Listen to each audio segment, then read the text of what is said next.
Just a few guys just sort of got together and said, let's just read our poetry and work on our craft together. And, you know, one year led to the next, and before you know it, we had the Anansi Writers Workshop, and here we are 20 years later with this thing. It was Nafis and Anthony Lyons together who originated the workshop for the first several years, and it was more of a loose gathering together, you know, with a small group of people. And then it was a few years later that Michael Datcher came and instituted the three components that we now have the way it is now, where they have the workshop, the featured reader, and the open mic. From his studies and years at Berkeley with June Jordan and his graduate studies at UCLA, he brought that structure into here at the world stage, and the stage flourished under that structure. Okay, good. Take it away. All right. This piece I'm going to read is called Bound. I workshop it sometimes on this Bound, B-O-U-N-D. B-O-U-N-D. And I've workshopped Handcuffs or just check. It's actually a love poem. Love. Love can include handcuffs. Or maybe binding like a virus, the way it takes root in a blood cell, sickles it, and lives in the corridors of vessels and marks offspring for generations. If you put the other person in there too, maybe turn it into a dialogue as well, so you can kind of keep it all going. I mean, you have one version with the poem. It's kind of like when they do the remix. And the stuff about the sickle cell was what really pulled me in. In this day and age when people don't want to be committed and bound to somebody, you know, you're really making a bold statement when you say that.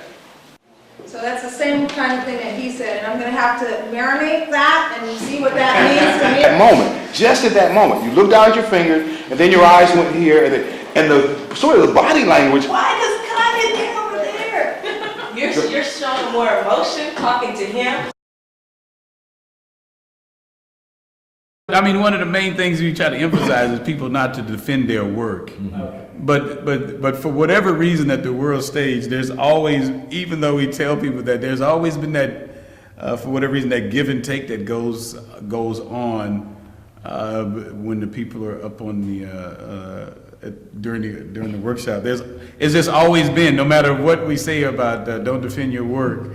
I don't know if it's necessary people always necessarily defending their work so much as it's just always been that give and take. And Oftentimes, people will get up during the workshop and they'll read, and when the critique portion starts and there's this give and take, they will often say things that should be in the poem, or they will often make comments that are far more poetic than what's on the page.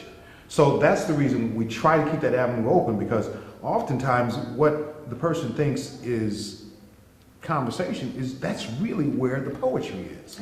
But in just talking about the structure, I think it's what separates the world stage from a lot of the other venues who have come and gone, bad or good, whatever the case might be. But I think it's one of the main things, the structure that has sustained it over these years, and the fact that the people are not just committed to getting up on a microphone, they're committed to the art and improving and becoming better writers, better poets, and in the process, I believe, better people.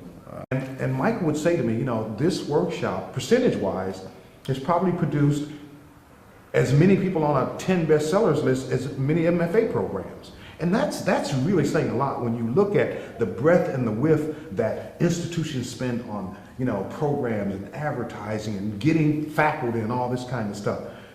When you look at this little small room and the fact that it's really cultivated a landscape of really wonderful writers, not just poets, but people who have gone on to write fiction, novels, and all sorts of other genres.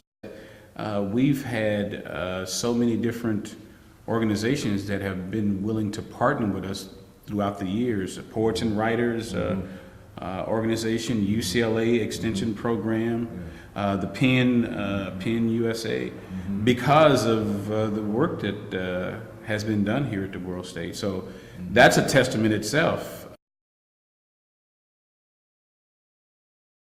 It's always been our desire to not just have poetry from this community or poetry from the West Side, but a cross-section of California poetry, and poetry from outside of California. From time to time, we have features who are on tours that come here from other states.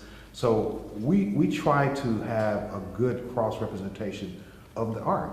And the art doesn't have a color, it has a face, but not a color.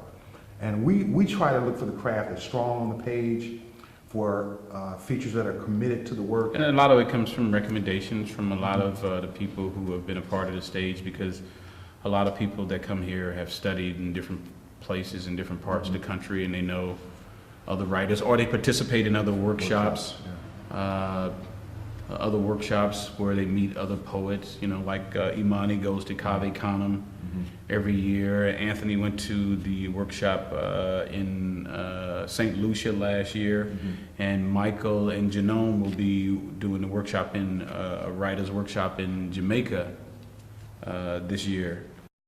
We just try to keep the poetry community connected.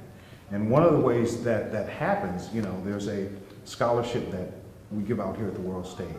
Each year, a person who comes to the mic, to the workshops, who comes to the featured readings, who exhibits a desire to do this, to love this, and to do it well, that person gets a scholarship to UCLA's Extension.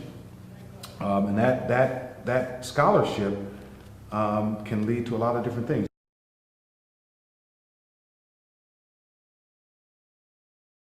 It all evolved from Inyasha, Shonda Buchanan, who's the editor of the book, of the anthology. She had a party or whatever at her house, Right.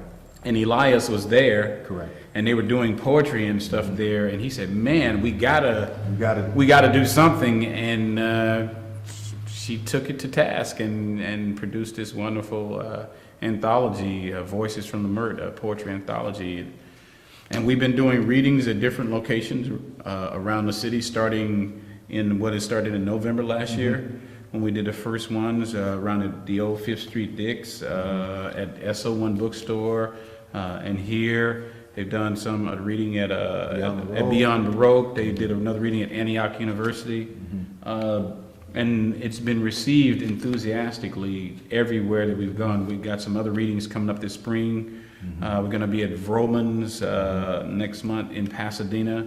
But everywhere we've gone, it's been enthusiastic received. It's got about 50 different poets included in the book. And just, to me, just a wonderful representation of people who've been a part of this community for. And a part of the world stage. And a part of the world stage, right. Do you meet every week of the year?